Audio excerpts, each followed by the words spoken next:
السلام علیکم ورحمۃ اللہ وبرکاتہ۔ آج سلطان الہند غریب نواز کے عرس کا مقصد صرف یہ نہیں ہے کہ آپ جائیں اور ایک چادر چڑھا دیں، مہنگی پھول چڑھا دیں۔ اس غریب نواز کو ہماری چادروں کی کوئی ضرورت ہی نہیں۔ اللہ نے جنتی چادر انہیں پہلے سے پہنایا ہوا، وہ جنتی جوڑے میں ملبوس ہیں۔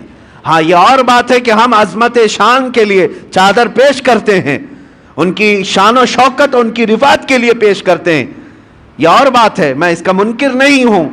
لیکن اگر تم یہ سمجھتے ہو کہ چادر پیش کرنے کے بعد ہی میری ذمہ داری ختم ہو گئی، یہ تمہاری خام خیالی ہے۔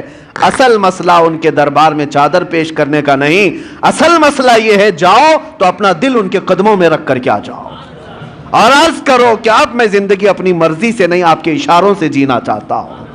آپ کو پتہ ہے، آپ جب سفر سے آ رہے تھے مدینہ طیبہ سے اجمیر، بیچ میں ایک علاقہ آتا ہے سبزہ-وار، یہ آج کے ایران میں ہے، اور وہاں پر آپ کا قیام ہوا ایک باغیچے کے پاس، اور وہ بہت خوبصورت باغیچہ تھا، اس کے اندر ایک حوض تھا۔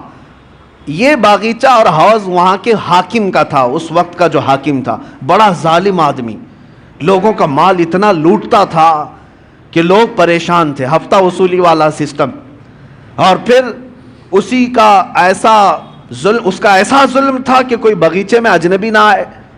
اتفاق ایسا کہ سرکار غریب نواز وہیں پر قیام کیے، اور آپ کی نماز کا وقت آیا تو اس حوض سے آپ وضو کرنے چلے گئے، تو وہاں پر جو پہرے دار تھے انہوں نے کہا، منع کیا کہ یہ حاکم سبزہ-وار کا ہے، آپ مت آئیے، اگر اس کی نظر پڑ گئی تو بہت سختیاں کرے گا۔ حضرت سرکار غریب نواز نے فرمایا، میں عبادت اللہ کی کر رہا ہوں اور اللہ میرے ساتھ ہے۔ بس آپ نے وضو فرمایا، ابھی وضو کر ہی رہے تھے کہ وہ حاکم باغیچے میں داخل ہو گیا۔ جیسی آیا اور چیختا چلاتا کہ ایک اجنبی میرے آرامگاہ میں کیسے آ گیا ہے اور کیسے یہ حوض میں پانی لے کر کے استعمال کر رہا ہے۔ سرکار غریب نواز نے اس کی طرف کوئی توجہ نہ فرمائی، کوئی توجہ نہیں۔ وہ دندناتا ہوا قریب آیا، آپ نے پورا وضو فرمایا، وضو کرنے کے بعد اپنے قطرے چھڑک دیے اور پھر اس کی طرف ایک جمالی نظر ڈالی، اور وہ حاکم سبزہ-وار دیکھتا رہ گیا اس حسین صورت کو۔ جو کرنے آیا تھا وہ کچھ اور کام تھا، لیکن قدموں میں گر کر کے توبہ کرنے لگ گیا۔ کہا کہ آپ جس وقت یہاں آئے مجھے پتا نہیں تھا، لیکن اب جس وقت آپ میرے دل میں آئے ہیں، عزم کرتا ہوں کہ زندگی بھر مجھے اپنے دامن سے دور نہ کریں۔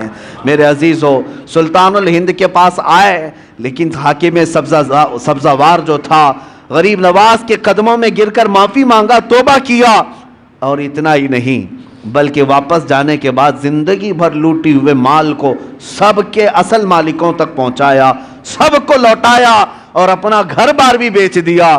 تب سرکار غریب نواز کے پاس آیا، کوئی نظر و نیاز لے کر کے نہیں، کوئی تحفہ تحائف لے کر کے نہیں، بلکہ آیا اور کہا، اب آپ کا یہ غلام سب دے کر کے آیا ہے، سوائے دل کے اب کچھ نہیں رہ گیا، وہ میں آپ کے پاس لے آیا ہوں۔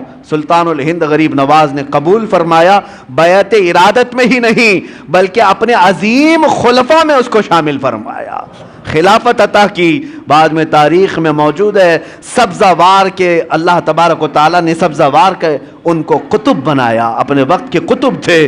کہاں ظلم و ستم کی داستان رکھنے والا، کہاں قدموں میں آ کر کے دل دینے والا اللہ کی ولایت حاصل کر جاتا ہے۔ میں یہی عرض کرنا چاہتا ہوں، تم تحفے تحائف اپنی جگہ پر، جاؤ اپنا دل قدموں میں رکھ کر کے آؤ، عرض کرو کہ سرکار مجھے اپنے ساتھ لے لیں، آپ ایک اشارہ فرمائیں میرے دل کی اصلاح ہو جائے۔ پھر اگر غریب نواز قبول فرما لیں، یقیناً زندگی کی کایا ہی پلٹ جائے گی، ایک نیا انقلاب دیکھنے کو ملے گا۔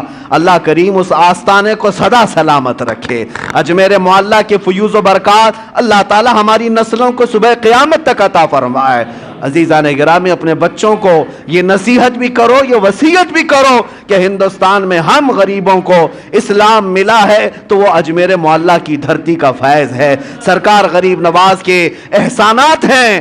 اس لیے کہ انٹرنیٹ کا زمانہ ہے، ڈیجیٹل زمانہ آنے والا ہے، کل کو چل کر کے کوئی ٹائی سوٹ بوٹ والا کوئی آئے اور کہہ دے کہ ہم نے اسلام پھیلایا ہے، تو ہمارے بچے تو گوگل والے ہیں، ہمارے بچے تو گوگل کے شاگرد ہیں، ان کو یہی نہ لگنے لگ جائے کہ سارا اسلام گوگل سے پھیلا ہے۔ اس لیے بچوں کو یہ سمجھاؤ، گوگل ہو کہ پوگل ہو، یہ بہت زمانے کے بعد کی بات ہے۔ سلطان الہند غریب نواز اس وقت اسلام پھیلا رہے تھے جب تو تار کا بھی سسٹم نہیں تھا، جب ٹیلی فون کا بھی معاملہ نہیں تھا، لیکن اپنی مختصر سی زندگی میں 90 لاکھ لوگوں کے دلوں میں اسلام کو روشن فرمایا۔ وہ ان کا احسان ہے اور یہ احسان صبح قیامت تک رہے گا۔ اللہ کریم سرکار غریب نواز کے دربار سے ہم سب کی نسبتوں کو ہمیشہ صدا قائم رکھے۔ عرض یہی کرتا ہوں اس غریب نواز کے دربار میں کہ ہماری سلامی وہاں تک پہنچ جائے، جمعہ میں یہاں بیٹھے ہوئے ہر عاشق کو مولا اجمیر کی حاضری قبول فرما لے۔ ویڈیو کو لائک کر کے شیئر ضرور کر دینا۔